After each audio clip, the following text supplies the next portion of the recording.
Wizard of the Coast is now threatening content creators. And I'm really interested in the topic. Now, Hypnotic, I already reacted to one of his videos, and in fact, he has been inviting me to join his panel of streaming and that they have on Saturdays. I think they're going to have it tonight. I'm not going to join tonight because I was already live for my own live stream, but I did tell him that I might join his live stream next week. Anyways, Hypnotic is pretty cool. We are talking Wizard of the Coast, so this is going to be political and we're going to hit the culture war. So if this is not a topic you want to hear, also letting you know that Hypnotic usually says what he thinks, but personally I don't care. I prefer when people speak their mind freely, and then if I disagree I can say it. And so I personally like Hypnotic, but if you're someone who gets offended if he uses a little bit of a strong language within the context of culture war, then you don't have to watch this. With that being said, Hypnotic, hit me. What is Wizard of the Coast doing?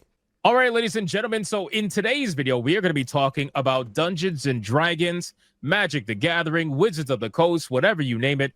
We are going to be talking about them because, well, a couple of things happened lately that I find to be highly suspicious, right? Let's go. Number one, we already know that Magic the Gathering, Wizards of the Coast, we already know they are a super progressive company. We know that already. If anybody doesn't understand that, I got bad news for you, okay? Because I remember when Dungeons and Dragons or any art style from Dungeons and Dragons was a lot more dark, a lot more fantasy, a lot more aggressive. Now, I don't even know what the hell I'm looking at, to be honest. And I would like to interject because he remembers when D&D was very different from this, right? And tell me about it. I played it in the 80s. I played it. Yeah, the name of the channel is Hypnotic. Do check him out. I'll put a link when I edit this one out in a video, as a video. Yeah, no, I remember. I played it all through the 80s, guys. It's a completely different thing. It's a completely different thing. Now, clearly, I don't care about how people express themselves artistically, but I am interested in what a company does. Company. This is going to be the focus of this video from my perspective. I'm not interested in people's individual freedoms. I'm interested in companies that post messages specifically to indoctrinate the younger generation into their own politics. With you, I feel like I'm looking at an episode of Teletubbies at this point with dragons. I feel like that's Tosh trying to have sex with some black guy in the middle. Like, I don't know what's going on here. Ultimately, it is not anything that I necessarily want to take part in. I mean, just look at this. This literally looks like Tosh. I mean, look at that 5 o'clock shadow. Holy crap, man. It's amazing how there's only one dragon in this entire photo. Meanwhile, there is a whole bunch of gays everywhere. I'd like to underline, and he said there is one dragon. It's not even a dragon, I think. That's a wyvern. How do you pronounce it? Wyvern or wyvern? Wyvern, I think, because the wings are the arms. Dragons have separated arms, so we should see the arms right here. So there is literally 0 dragons in this picture. When it comes to gay, again, nobody cares about what people do who are consenting adults. I don't care. What I care about is the message. And we'll go back into the message. I'm going to strengthen some of the things he's saying here. But I do want to point out that I really do not care what consenting adults do. I never did. I never will. But this is not D&D. Whole bunch of gays everywhere. You got gay grandmas, you got gay Charizards, you got gay Tosh over here, you got the non-binary freaking Bard over here, you got all kinds of nonsense. Look at this. You got, I don't even know what is that, bro? You have a heart. Oh my god, you have a rainbow heart for an eye. I have seen everything. So anyway, we're gonna talk about this because people are obviously not liking it, and while I understand not liking it, I feel like these are people who probably are latching on to what Magic the Gathering used to be. You gotta let it go at this point. Unfortunately, Wizards of the Coast has been completely, I mean, look at this, man. On the basis of this and this alone, whoever drew this and whoever gave this the green light should be fired. Absolute garbage. This is something that Epic Mike's hilarious. This is something that we should know this is going to happen, okay? Now, with all this being said, okay, there's one thing that I want to talk about in this video that is very, very important. And that's the fact that Wizards of the Coast is specifically targeting YouTubers now. Okay, so now he's moving on to the next. So before he moves on to, I got a couple of things to say, guys. Before he moves into the next section, which is going to be the core of this, because the one thing that annoys me the most is this idea that they are targeting YouTubers. Okay, we're going to have a problem with that. But before that, did you notice that he mentioned Magic the Gathering? Well, I got something to show you just to reinforce the point that he was trying to make, because you might think, Well, what's wrong with Magic the Gathering? I mean, I don't think there is anything wrong with Magic the Gathering, am I right? Well, here is Magic the Gathering. What you are seeing is Aragorn. This is Aragorn. Because do remember, the Wizard of the Coast is the publisher of Magic the Gathering. This is Aragorn. I would like to underline, first and foremost, the thing that offends me the most is that they got rid of his long hair. I am deeply offended at a personal level. What's up with this Boy Scout haircut? Are you joking? That's the first thing. Second thing, Aragorn isn't black. So this is not Aragorn. This could be a cool character, but this is not Aragorn, and that is the point. I would, of course, complain about Blade being played by a blonde white guy, because that's not Blade. You see where I'm going with this? So I want Blade to be black, and I want Aragorn to have long hair, don't you F with me, and to be a white guy. That's Aragorn. But the reality is this. You know what offends me the most? It's Wizard of the Coast bigotry. And you might think, Metatron, what are you on about? No. This is absolute bigotry. It's just, what are they doing? This is a straight relationship. They could have turned Aragorn into an empowered black woman who would have been in a lesbian relationship.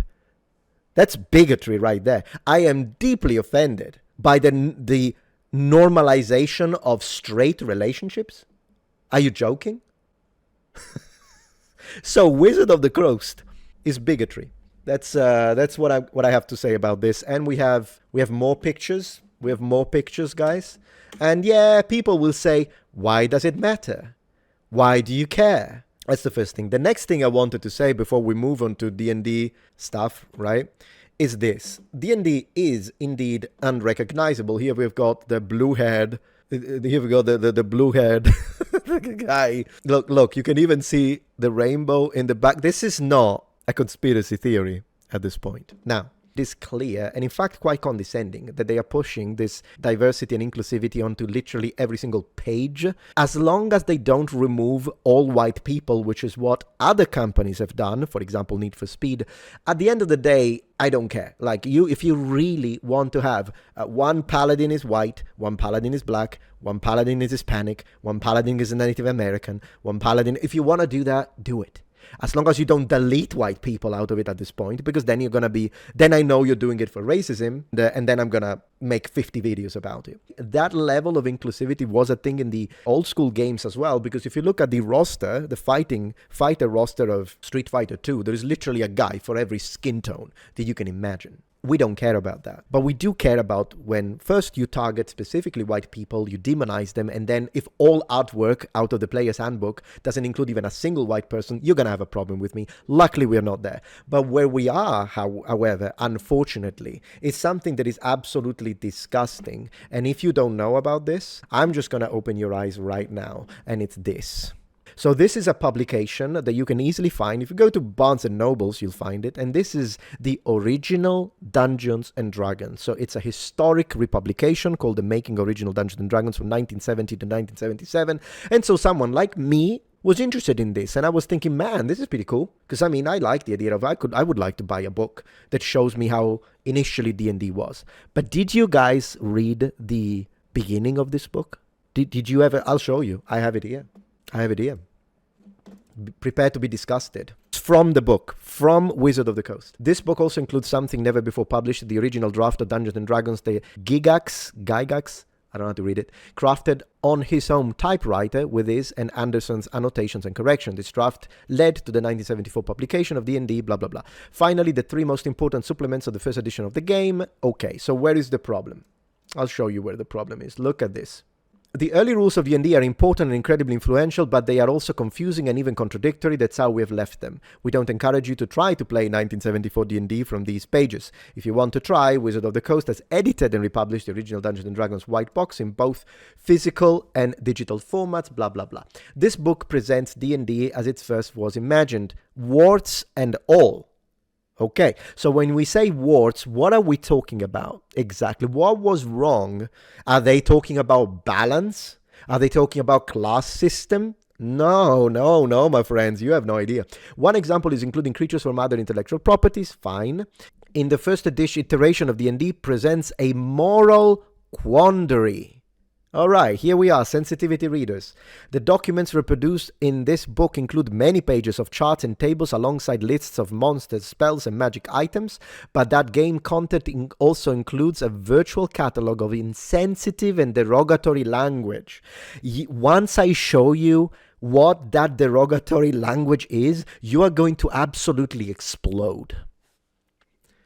Words that are casually hurtful to anyone with a physical manual disability or who happens to be old, fat, not conventionally attractive, indigenous, black, or a woman.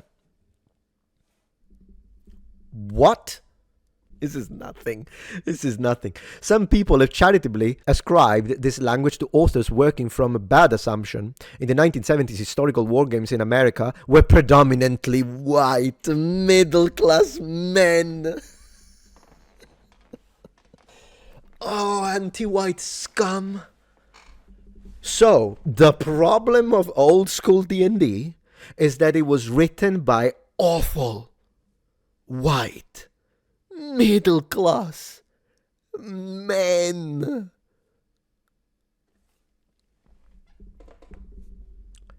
It isn't surprising that they would dub a class of soldiers, you ready for it? The fighting man.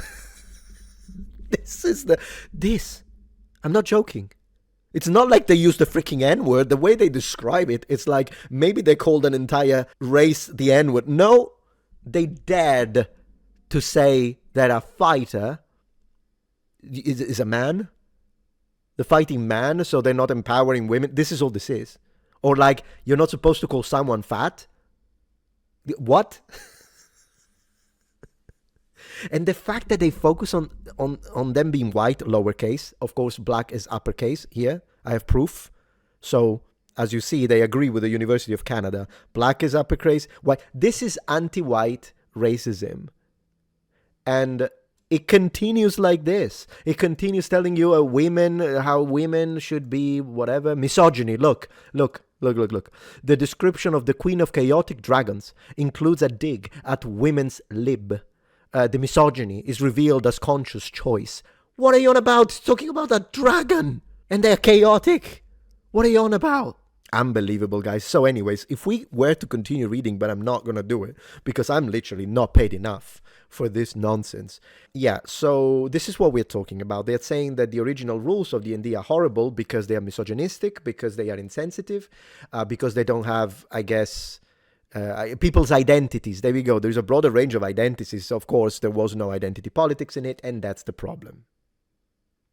So you do see that we clearly have a problem. This is not a joke. This is not, a conspiracy. This is not any of that. They are actually targeting YouTubers. They want to take down criticism. They want to know who exactly is talking bad about them, and they want you, the person, to rat YouTubers out. That's what they want. How do we know that? Well, unbelievable. There's a post here from Magic the Gathering. We want to know what you think of the Magic the Gathering Spider-Man in our latest survey. Take it here. Now, this survey was posted at 12 o'clock, okay. I believe yesterday, right? It is gone now. The survey is gone. The survey is completely gone, okay? This was posted, and the survey is gone because they were getting trolled. Why were they getting trolled, perhaps you're asking? Well, apparently, ladies and gentlemen, and this is some really interesting shit. Let me zoom this in so that you guys can really see. Apparently, there was a question that was on the survey that was specifically asking people whether or not they were influenced by the negative sentiment of Spider-Man by YouTubers, streamers, social media influencers, and the like. They were specifically asking on a scale of 1 to 5, how influenced were you to avoid the Magic the Gathering Spider-Man set because of whatever a social media influencer said about it, whatever a YouTuber said about it, right? And if you look at when you answer it, it says you have indicated that you have seen and engaged with content made by influencers, YouTubers, streamers, etc. about Magic the Gathering Marvel Spider-Man. Please specify the names of those influencers, YouTubers, streamers, etc. They literally want you to make a list of YouTubers that they can then go after. How This is unbelievable. This is why we have a problem with this kind of politics from a big company, because this is what they do, and we have seen it. We have seen those companies that were laughing at Charlie Kirk's assassination. So we know exactly how dangerous this can be. It's very disturbing. In fact, it's disconcerting. fucking crazy is that? We are literally in World War II, ladies and gentlemen. We are talking about Nazi lists. We are talking about people wanting to rat out their neighbors. Like Incredible. this is the level of fucking insanity that we have now reached. I mean, how communist of you to do something like this is hilarious, right? And then they said, Stalin would be proud. if you do not remember, please enter none. And the person responded, I am not a snitch. This is great. So again, we are in crazy times where they view this as something normal, right? And people clearly were trolling them so much that they closed the survey down. They completely closed it down. Now, I can see one of you said you created 3 accounts. No, I gotta find this one. Wait. Yeah, I know that he's live right now. He invited me to the live stream, but you see, he's starting when I'm kind of getting towards the final part of my stream. So for this case, I don't think I can connect because I do need to go spend some time with the wife. But next Saturday when he goes live, I probably will join. He's really cool. I like Hypnotic. So someone was saying, oh, there we go. People need to know this. Samuel Spencer, I created 3 accounts to troll them. Man, you're the man. I love it. I love it. If you at an individual level, with you're a DM, right? And you've got your group of players and you absolutely, I need to show you what I'm talking about. What is it? So you're at an individual level with your party. You love this. You'll love it. You don't want Baldur's Gate. You want Baldur's Gay. You want to have Baldur's Gay. Half of the population are men with blue hair who identify as women, and the other half are empowered black women. Hence, the quest line is that now they can't reproduce, they're having a population collapse, and so you have to find a magical way in order to create babies without having to deal with toxic masculinity. If that's how you want to do that, while they're under the power of the Count bite them, if this is how you want to play D&D and you like it, play it. Play it. Have fun. Who cares? My campaign is probably going to be a group of paladins and powerful warlocks that are trying to take care of an undead overlord, a lich that is raising undead creatures from the depth of the earth, and all the gravestones have been broken, and you need to defend the realm and the kingdom in courageous combat. That's going to be my quest line. But if the quest line you like is you need to choose, you need to find a way to not detransition and instead find an alchemist who can give you hormone therapy. If that's the kind of quest line you're into, I say more freedom to you. Play away. But my problem is not with the individual players. My problem is with this, because the company is pushing this kind of stuff. And due to the fact that we have just demonstrated that they have and hold anti-white sentiment, then this is not about representation and inclusivity. This is about exclusivity of white people and those that they perceive to be the oppressor. End of TED Talk. Thank you. this is not where it ends. This is not where it ends. It gets worse. Apparently, they actually were telling people that they were not the data they were looking for. So if you answered in a specific way, they would tell you that you are not the person they're looking for, and they're not going to count your information. So not only are they trying to go after YouTubers, and they're trying to go after people who are talking bad about their product, but apparently they're also trying to be super biased in their information that they're gathering for their survey. How do we know that? Well, if you scroll down, you're going to see some screenshots here that showcase the following. Thank you for your participation. Unfortunately, you are not part of our current target group. Yeah, good luck with that. You know who is not part of your current target group? The majority of the entire population of the planet who doesn't want to have to deal with your nonsense propaganda. What the fuck is that? Wait a second. So not only are you nitpicking the information that you're getting, but you're also trying to get people to make lists for you to go after certain people. Now, the question would be, and it wasn't just one person, a lot of people got this, right? Yeah. Look at this. This was the question right here. Okay. To what degree did negative influencer commentary impact your perceptions of Magic the Gathering Marvel Spider-Man before the set released. Negative influencer commentary, ... 1, greatly worsened my perception. 5, greatly improved my perception. I really hope it's a 1 from everyone who has ever watched anything I made about this kind of stuff. I'd really hope. Guys, if you put a 2, I need to up my game. This is the question. You guys realize that this is going to be the next level of cope. This is the next stage of a dying industry, where now it becomes something where it's not my fault. Now it's someone else's fault. It's the YouTubers' fault. Those pesky YouTubers, they're the reason why our stuff is not selling. And that's nonsense, because at the end of the day, I can share my opinions on freaking Black Aragorn, and he can share his opinion, but it's not like our audiences are a bunch of imbeciles. No, people can disagree with us. Like, people in the comments can be like, yeah, you're based. Or people can say, you know what, no, I absolutely love Black Aragorn. I think he's an improvement. And if you think that, and you don't complain about the long hair, I'm gonna ban you. But regardless of that, it's like they think that you guys are like a monolith. You're a monolith. And I understand, if you were to look at Hamas Spiker's comment section, yeah, I would say 85 to 90% are actually radicalized individuals. But when it comes to regular YouTubers, anyways. It's not because people don't actually want to buy it. People will love to buy this shit, but it's because they're believing XYZ influencer like Asmongold or whatever. Mm-hmm. It's unbelievable. This is the cope Lunatics that they're going through right now. And you know what's gonna happen? They're going to take this information. It's going to be highly skewed, and they're going to take it to their higher ups. They're going to take it to their executives. Yeah. And they're going to say, hey, executives, look at this. 95% of people said they were negatively influenced to purchase this product because of a YouTuber.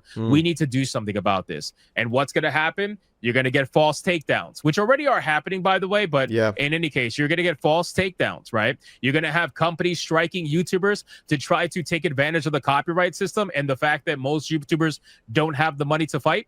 They're going to do false takedowns to try to take down those channels and to try to silence the opposition, right? We literally just covered a story about Nick Calandra, where he apparently was trying to get the gaming industry to go after people that are YouTubers, right? Look at this comment from Nick Calandra. I really wonder when these game studios are going to take action against these YouTubers and social media grifters, right?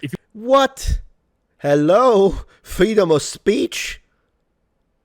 First Amendment of the Constitution of God Bless America?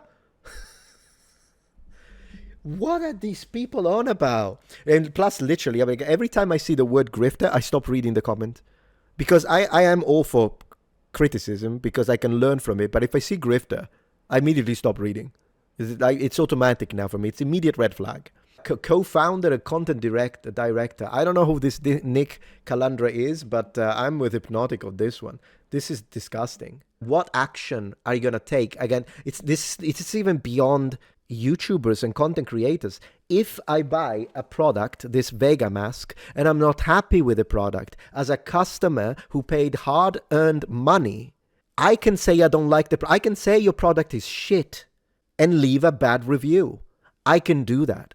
For instance, with Ghost of Yote, which deserves to fail. You want to see my video on that? Go check it out. It's on the channel. I did the whole thing about it.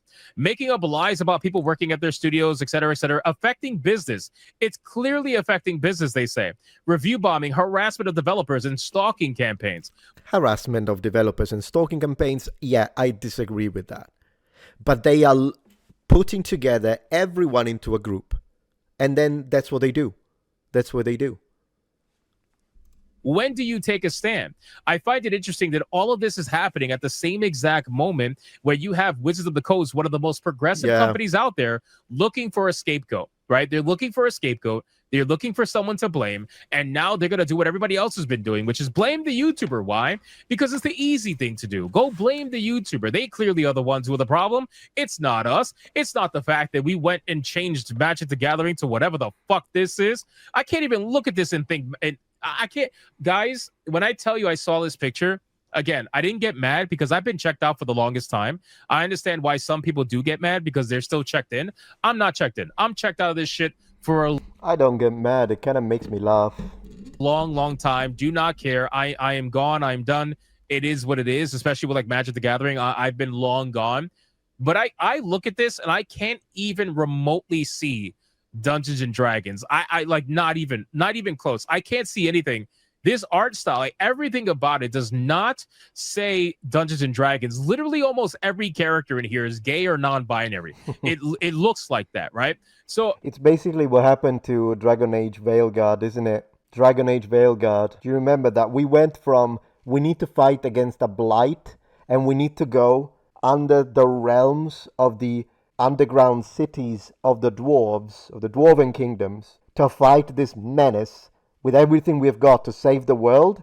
We went from that to I'm playing as a non-binary dragon woman who identifies as a man and needs to come out with her conservative parents. Talking about the downgrade of the century. again, at this point, I don't care. I am so unbelievably checked out. And I just hope that more people wake up to this. But the reason why I'm covering it is because they want to target any kind of criticism. They want to target any kind of opposition. They want to target people who are speaking bad about their product because they don't just want to admit what everybody else knows very easily, which is your product sucks now. Your product is not something that the vast majority of people want to actually play. You may not want to admit that, but that's just what it is. So at this point now, what do you do, right? What do you do at this point? Do you admit that or do you move on? The funny thing is some of the people that were posting screenshots, look at this. Gallon Cook says, apparently I'm not the current target group. 15 years of collecting and playing. Guess I'm not current enough. Look at this. Unbelievable. They ditched old school fans, like me, by the way. And this guy, more than me, in fact. People that made them. Because it's the fans. Just like with YouTubers, it's the audience that makes us. Likewise, with massive companies and AAA, it's the clients and customers and supporters and fans that make them. And then they ditch you. They throw you away the split second they decide. He got this screenshot as well. Look at this, bro. This guy is a hardcore Magic the Gathering player. Look at this. Totally. You mean to tell me that this person is not part of your core group? So if this person is not part of your core group, then who is? Who is at this point? Those who have the politics of the suits. It's not even the artists, by the way. Don't take it on the artists. If you see a really good artist that does D&D and works for Wizard of the Coast, it's the suits. I do believe it's the suits. 100 people if they're lucky, right? They are willing to give up Probably more than that, but I think he's being hyperbolic. the players that actually care. They're willing to give up the players that actually buy things and purchase things with their money and spend money. They're willing to give up all of that to chase the virtue, right? But apparently the virtue's not paying. So now because the virtue's not paying, well, they got to blame somebody and they're going to blame YouTubers. So I found all of this to be highly information. I hope they blame me. I want my name to be top of the list. I'll say it because we all kind of knew this was happening, but to see it kind of come out and actually, you know, this comment makes a lot of sense. The influencer question is framed in such a manipulative way. If you are seeking to blame the biggest promoters of your game online for this fiasco, then you've completely lost the plot. I agree with that. I agree with that 100%. And keep in mind, guys, it's not like there aren't Magic the Gathering shills. There are a lot of Magic the Gathering shills, right? So, hello, what can we do against this? Don't buy their shit. And then when it comes to YouTubers, we will continue to call them out and make videos. This is turning into a video. I'll edit it. I don't know how it's going to do with the algorithm, but I appreciate if you can share it and whatnot, the usual YouTuber stuff. Because, yeah, when you just need to call them out. I'll let you know if we are actually playing tonight, a little Heroes of Might and Magic, or if I'm going to call it a night. I still don't know, but I'll be right back. Be nice to the chair, please. Because last time you weren't. So there is that.